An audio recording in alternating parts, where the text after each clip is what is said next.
That was about 2016, I think. And I think I made my first pair of shoes in 2017.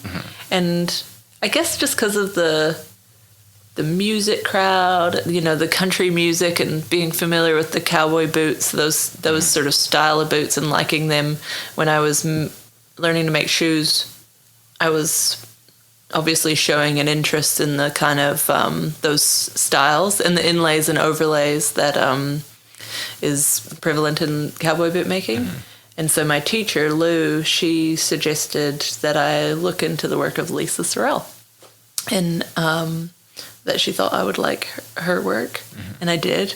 And one thing I noticed about her that I also liked was that she named all of her boots after classic country songs and traditional bluegrass songs and things. So there was that lovely musical connection that I, felt kind of kindred to. So I guess I was just following Lisa's work for some time, and Lisa puts up lots of educational resources and things on the internet, and there was nobody making cowboy boots in New Zealand, and so curious about that process, I was just following her YouTube channel and her social media and things, and just became a real fan, and then I guess wanting to take things up a notch and really apprentice under someone. I always liked the idea of the apprentice teacher master relationship, you know, and because it's such a wonderful way to learn, and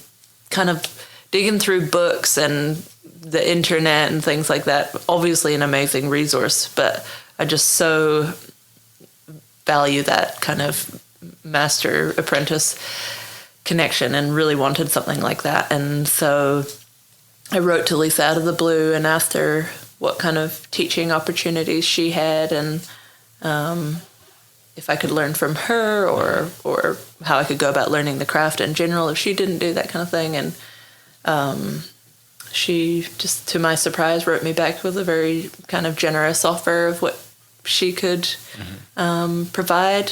Basically, it was like that she didn't really have the time to full-time stand over somebody's shoulder, but if I knew enough to be able to work independently and work through her books, then she would be here to help and guide me. And so I basically was like, well, that sounds like a pretty sweet deal.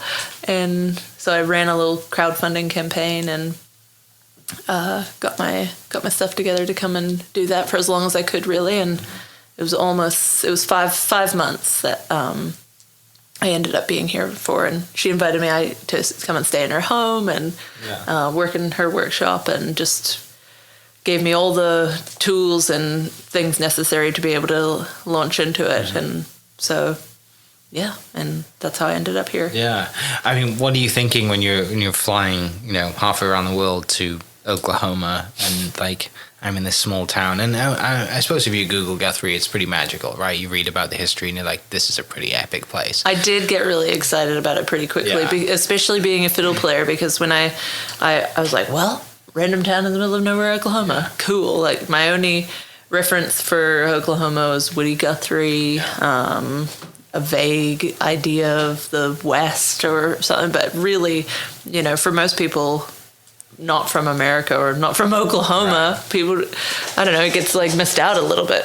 And so when I was looking into researching the town before coming here, I found out that Byron Berline, a very famous old fiddle player, lived here and had a shop here, an infamous shop that brought a lot of music into the town. He ran a big bluegrass festival, and I'd listened to Byron since my dad had, forced me to learn the fiddle solo for Honky Tonk Woman when I was a teenager, and so I was pretty excited about that, and I was like, all right, I'm gonna go to Guthrie and see what it's all about. What's it like when you get here? Like, what was the first kind of like, you meet? Does Lisa pick you up from the airport? She did, yeah. I kind of had, she was like, you're gonna have a hard time getting around here without a car. When I first said, like, when I was coming in, I was like, I'll catch a bus or I'll catch the train or whatever there is. What's the train line and stuff? And she's like, I'm gonna come and get you. Yeah. And so she can't. And obviously, even more so in Oklahoma and the kind of prairie country, you need You a vehicle to get around and stuff. And so a very lovely Guthrie local who's become a good friend of mine lent me a big diesel F-250 to get around in while I was here.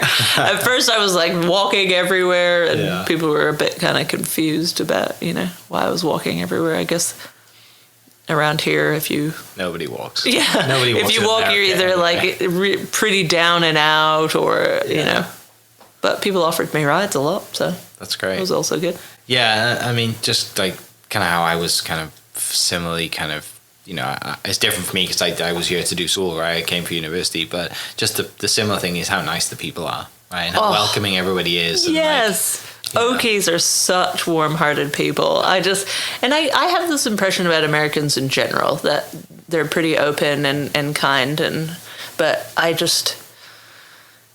there's something very charming and lovely about Oklahomans. Just very earnest and genuine as well, and it really does make you feel at home in some way or another.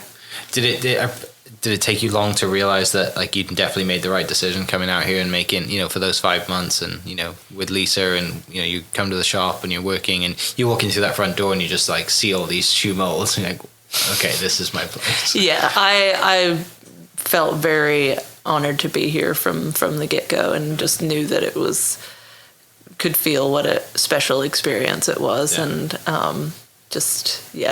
I've been over the moon about it all ever since, and I've just felt nothing but support of the town and the people that I've met here to make it a wonderful experience.